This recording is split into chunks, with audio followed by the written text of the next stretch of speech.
ওরে ভাই রে ভাই, এটা আমি কি দেখলাম! টিজারটা দেখে ভেতরে ধুক ধুক ধুক ধুক কাজ করছিল। দরদের টিজারে যেন আগুন লাগিয়ে দিল। অনন্যা মামুন ভাই এমনিতেই কি বলেছিল যে যাদের হার্ট দুর্বল তারা দেখবেন না। ওরে ভাই রে ভাই, দরদের দরদের টিজার দেখে আমি পুরাটাই আওলা ঝালা হয়ে গেছি ভাই। অনন্য মামুন শাকিব খানকে কি দেখালো! পুরো টিজার জুড়ে একটা ভয়ঙ্কর থমথমে ব্যাপার কাজ করছিল। শাকিব খানকে দুলু মিয়ার চরিত্রে প্রথমে যেভাবে তুলে ধরা হয়েছে, দুলু মিয়াকে দেখে কিন্তু সকলে প্রথমে একটা হাসি ঠাট্টার পাত্র হবে, কিন্তু সেই দুলু মিয়াই যে এতটা ভয়ঙ্কর রূপে এবং নায়িকার সাথে যে জমে প্রেম করে পরবর্তীতে সেই দুলু মিয়াকে শহরের বড় বড় গ্যাংরা লিডাররা সকলে যে ভয় পায় এবং দুলু মিয়াই যে শহরের একমাত্র লিডার, সেই দুলু মিয়াকেই যে টার্গেট করে সকলের একটা আনাগোনা, সেটা কিন্তু দরদের টিজারে একেবারে প্রতীয়মান। এছাড়া টিজারে যে দৃশ্যগুলো দেখানো হয়েছিল প্রত্যেকটাই ভয়ঙ্কর দৃশ্য। শাকিব খানের সিনেমাতে এই দৃশ্যগুলোই প্রথম আমি দেখলাম।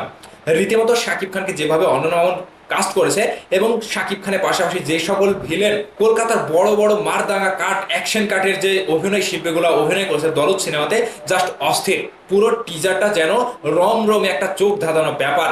পুরো টিজারে যেন একটা রহস্যময় শাকিব খানকে আমরা দেখতে পাচ্ছি যে দুলু মিয়া রূপ পাল্টাচ্ছে, প্রতিবার রূপ পাল্টাচ্ছে এবং নতুন নতুন রূপে ধরা দিচ্ছে। শেষ পর্যন্ত নায়িকার সাথে প্রেমিষ্টি, নায়িকার সাথে যে একটা প্রেম হয়, সেই নায়িকাকে নিয়ে কিন্তু শেষ পর্যন্ত শাকিব খান ভাই পাগল হয়ে যায় এবং তিনি পাগলা গারোতে হয়তো তিনি চলে যায়। তো এখানে ট্রেলারে মানে টিজার তো এতটুকু দেখে কোনো কিছু বোঝা যায় না, তবে দরজার টিজারটা জাস্ট আগুন লাগিয়ে দিল। এখানে অনন্যা মামুন যে প্ল্যানটা করেছিল প্যান ইন্ডিয়ান সিনেমা হিসেবে শাকিব খানকে প্রেজেন্ট করবে, ঠিকভাবেই শাকিব খানকে তিনি প্রেজেন্ট করতে পেরেছে এবং সময়ের উপযোগী একটা সিনেমা দরদ। শাকিব খানের এই সিনেমাটি আবারও বিশ্ব রেকর্ড করবে, এটা কিন্তু কনফার্ম বলে দেওয়া যায়। শাকিব খানের দরদ সিনেমাটি প্যান ইন্ডিয়ান হিসেবে শাকিব খানকে বিশাল আকারের বড় সুপারস্টার হয়ে মেগা স্টার হয়ে তারা প্রেজেন্ট করবে সারা বিশ্বের কাছে। ভাই রে ভাই, চোখ ধাঁধানো ব্যাপার, চোখ যেন বড় হয়ে যাচ্ছে। টিজারটা দেখে ভেতরে ধুক ধুক ধুক ধুক কাজ করছিল যে টিজারে আমি কি দেখছি, শাকিব খান এগুলা কি করছে, শাকিব খানকে দিয়ে অনন্যা মামুন কি করেছে, বলিউডের নায়িকার সাথে এত সুন্দর কেমিস্ট্রি, ভিলেনরা থমকে যাচ্ছে, ভিলেনরা ভয় পাচ্ছে,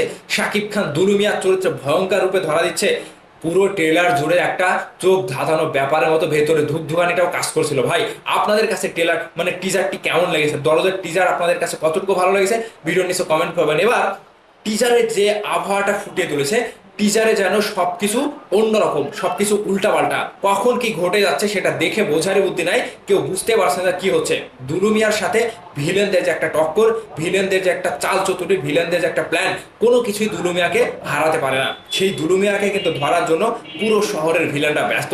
তো এই যে শাকিব খানকে এইভাবে প্যান ইন্ডিয়ান সিনেমায় অনন্যা মামুন যেভাবে ব্যবহার করেছে, ভাই এটা তুফানের থেকেও বড় একটা ধামাকা হতে চলেছে, এটা নিশ্চিন্তে বলা যায়। তো এই যে দরদের টিজার এখন রিলিজ করলো, টিজারটি দেখার পরে অনেকে কিন্তু হতাশ হচ্ছে না, মানে তারা অবাক হচ্ছে যেটা আমি কি দেখলাম, বাংলাদেশের সিনেমা এরকম ভাবে কাঁপাতে পারে। শাকিব খানকে দিয়ে এভাবে অনন্যা মামুন কাঁপিয়ে দিয়েছে দরদ সিনেমাটিতে।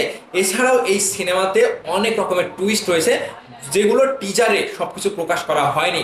আশা করছি ট্রেলার রিলিজ হওয়ার পরে আপনারা আরো চমকে যাবেন যে শাকিব খানকে তারা কি করেছে রে ভাই। এই দরদটাই আবার নতুন একটা ইতিহাস গড়বে শাকিব খানের ক্যারিয়ারে। তো অবশ্যই এই যে দরদের টিজারটি দেখার পরে আপনাদের কাছে কি মনে হয়েছে এবং শাকিব খানকে আপনারা নতুন লুকে দেখতে পেয়েছেন, শাকিব খানকে অনন্যা মামুন যেভাবে ব্যবহার করেছে, লুক প্রকাশ, লুকের যে একটা অ্যাকশন, টিজারের যে সাউন্ডগুলো, টিজারের যে বিজিএমগুলো এবং কালার গ্রেডিং এর দিক থেকে জাস্ট অস্থির ছিল।